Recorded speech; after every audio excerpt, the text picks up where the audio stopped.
বাংলাদেশ জুড়ে একটা অস্থিরতা, অস্থিতিশীলতা, একটা অজানা আতঙ্ক বিরাজ করছে। কি হতে যাচ্ছে, কি হবে আগামী 1 মাস পরে, আগামী 5 মাস পরে এদেশের বুকে আবার কোন স্বৈর শাসন, অশুভ চক্রান্ত চেপে বসবে কিনা জনগণে এই প্রশ্নটি দারুণভাবে আলোড়িত করছে। ভাইয়ের আমার, গত পরশু দিনের সচিবালয়ে অগ্নিসংযোগের ঘটনা, আমি বিশ্বাস করি এটা কোনো বিচ্ছিন্ন ঘটনা নয়। সামগ্রিকভাবে এই দেশটাকে গণতন্ত্রের পথে আগুয়ান, প্রগতির পথে আগুয়ান আমাদের এই প্রিয় মাতৃভূমি দিকহারা হয়ে যাক, এটা যারা চায় একের পর এক তারা ষড়যন্ত্র করে চলেছে, তারই একটা প্রকৃষ্ট প্রমাণ গত পরশুদিন আমরা দেখলাম।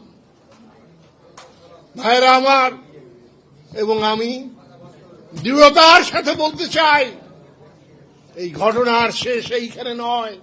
এই ষড়যন্ত্রকারীরা আরো এমনি ধরনের ঘটনা সংগঠিত করার পায়তারা করছে। দেশের অভ্যন্তরে থেকে, দেশের সীমারেখার বাইরে থেকে একই সঙ্গে যোগ সাজসে এই কর্মকাণ্ডগুলি চলছে। আমি আজকের এই সভায় তাই বলতে চাই, বিগত জুলাই আগস্টে এদেশের মানুষের, মেহনতি মানুষ, সংগ্রামী মানুষ, তরুণ যুব সমাজের যে ঐক্য, যার মধ্য দিয়ে স্বৈরাচারের পতন হয়েছে, তার চাইতেও বেশি শক্তিশালী ঐক্য এই মুহূর্তে আমাদের প্রয়োজন। কারণ একটি সৌধ রচনা করা যায়, একটি সুশাসনের ভিত্তি স্থাপন করা যায়, কিন্তু তাকে বিকশিত করা, তাকে তার যৌক্তিক পরিণতির দিকে নিয়ে যাওয়া আরো বেশি কঠিন। আমরা সেই লক্ষ্যে উপনীত হতে পারি নাই। আমরা আমাদের এই যাত্রা পথে বারবার সেই জন্য এই সমস্ত ষড়যন্ত্র মোকাবিলা করতে হচ্ছে আমাদেরকে।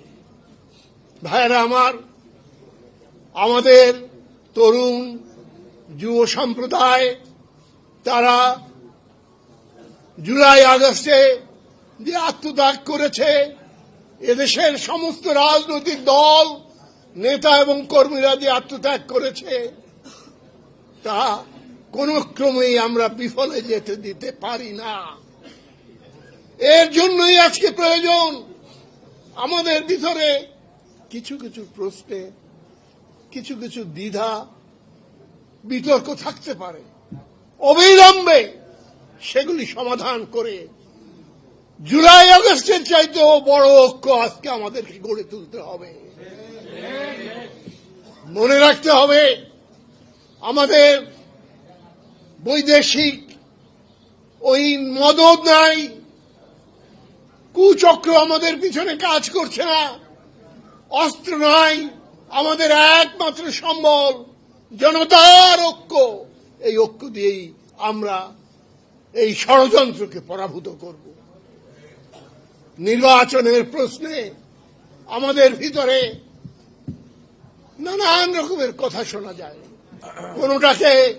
কোনোটাকে আমি অস্বীকার করতে চাই না, উড়িয়ে দিতে চাই না, কিন্তু মনে রাখতে হবে শেষ পরিণতিতে একটি নির্বাচিত সরকার কেবলমাত্র পারে আজকে বিরাজমান সকল সংকটকে মোকাবিলা করে দেশকে অগ্রগতির পথে এগিয়ে নিয়ে যেতে।